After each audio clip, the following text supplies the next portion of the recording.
GCSE question. This time we have a part A, part B, total of 6 marks, 3 each.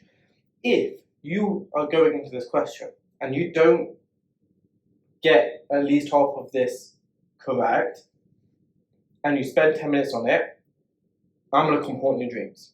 All nightmares. Because, alright, look, the first one, you may not get it. You might be like, I have no idea whatsoever, and you're going to sit there for 5 minutes. That's a mistake. Just move on. If you don't know it, do it again. Because you could do part B because it's a show that for part A. So I'll come back to that in a second. Part A can be difficult. It's not the easiest question, but it's also not so hard.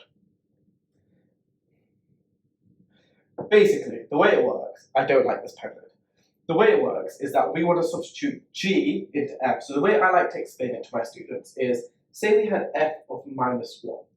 You know that minus 1 is going into every x. Yeah? Happy with that. Most people are comfortable with this. So treat this as the exact same thing. So rather than subbing in minus 1 to x, we're subbing g of x, which is this thing here, into x. Okay? And thinking about it like that is really helpful. So you want to sub g of x into x. So that's bracket 2x plus 4 squared plus 6 bracket 2x plus 4. Exactly the same. Rather than subbing in a number, you're subbing in a function. And now expand and simplify. And just fast forward this basically. But it's 4x squared, 8, 16x plus 16 plus 12x plus 24. And now it's just basic arithmetic. 4x squared plus 28x plus 40. Done. Okay. Now, for everyone who could do that, well done. For everybody who couldn't do that, part B. It's 3 easy marks for you to pick up.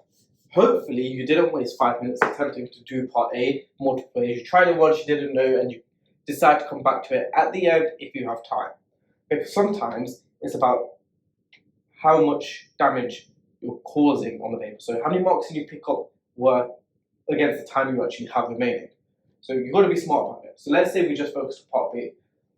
F g of x is equal to this, and we know f g of x is equal to this. So that's like a simultaneous equation. It's like saying y is equal to something and y is equal to something else. It means you can make both of these things equal to each other. So it's 4x squared plus 28x plus 40 equals minus 5. And now, alarm bells in your head, birds flying, you know, that Sylvester's cat, I think, you know, the one with the light, the stars, should all be spinning basically. It's a quadratic formula, very obvious, which means step 1, make it equal to 0. 2 plus 45. Step 2 is to solve it. Now, you can't divide it by anything, like these all have different factors. The question does not state if it wants it to a certain amount of decimal places. So we can't assume it's factorizing a quadratic formula, so we'll just take a thing. The first factor I see is 9 and 5. 9 4 is 36, 5 doesn't make 28. Doesn't have anything else that I don't think will work. Oh, actually we do. If this is 9 and 5, we know 4 and 1 doesn't work, right? Because that makes 36 and 5, which can only make you 41 or 31. So there's no way of adding that combination of numbers to make 28. But if we split 4 into its factors 2 and 2, and 45 into its factors 9 and 5, and do it this way around, when you multiply them, if you were to add these two numbers, you would get 28, meaning your brackets will be essentially the corresponding ones like this. In this case, it doesn't matter because it's all the same. It'll be 2x plus 5, 2x plus 9. This is a system that took me about a year, maybe a year and a half to get used to. When you start seeing factorization like that, you all of a sudden can do anything quite rapidly. And it's because you're able to see the numbers in your head as lists and just kind of pair them up. But if you want to use the quadratic formula, if you want to complete the square, everything would be acceptable as long as you get the right answer.